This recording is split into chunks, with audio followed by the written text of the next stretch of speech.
There have been a few games that take the toy aesthetic and pair it with established genres, but for one reason or another, none of them ever really caught my eye. That is until I saw Hypercharge Unboxed, which for some reason did. Probably because they gave me a review code.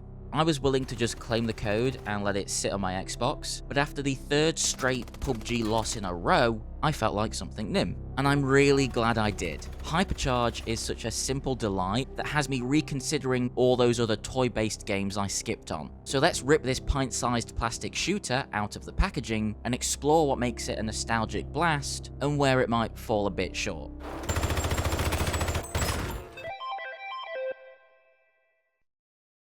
The second this game loaded in, it was very clear that the main character here was going to be the map design. The maps in Hypercharge aren't very big, but then again, neither are you. And exploring these environments where normal-sized objects look hilariously huge is never not going to be a goofy treat. It's cliche to say, but it's like Toy Story meets Call of Duty. Or maybe more like Toy Story meets a game like, but not as generic as, Call of Duty. Unfortunately, as much as I love how the maps look, the small map size does mean you'll encounter spawn killing more often than you should in a modern shooter. It's a disappointment that almost doesn't matter though, because the pace of a match focuses in on short, intense bursts of gunplay that don't necessarily innovate any mechanics, but does allow the simplicity to shine. Staying alive long enough to get 2 or more kills becomes a micro challenge by itself. It helps that Hypercharge has a great variety of map locations and weapons to wage playtime warfare with. Personally, I like the default assault rifle and the electric shooty one.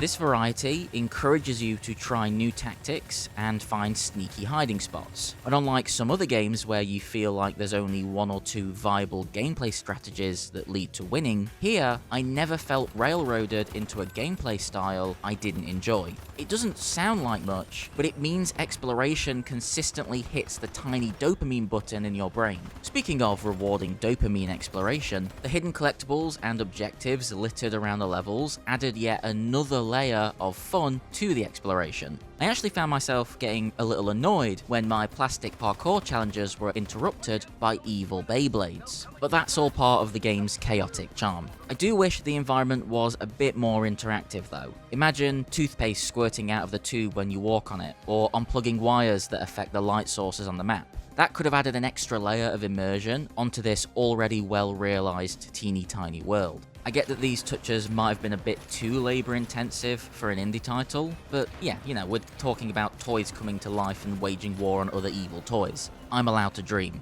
Hypercharge is clearly built around co-op and PvP gameplay. Sure, there is a single-player wave-based mode, which is pretty fun on its own, but the inclusion of bots makes it clear that teaming up with friends, or facing off against enemies, is the way the developers intended you to go, which is what makes the total lack of cosmetic DLC extremely lovely. Most shooters today feel the need to nickel and dime players for rewarding content, but this one provides a decent amount of unlockables that actually unlock by playing the game. It's one of the many reasons I respect Hypercharge. It's a light-hearted nostalgia trip with rewarding exploration and simple, enjoyable gunplay with a fair price tag attached. This is a toy that's meant to be shared with others, and if you open yourself up to something silly, you'll likely find a fun, bite-sized shooter that brings back some childhood memories of simpler times, while also delivering solid gameplay and progression. I think Hypercharge is worth unboxing.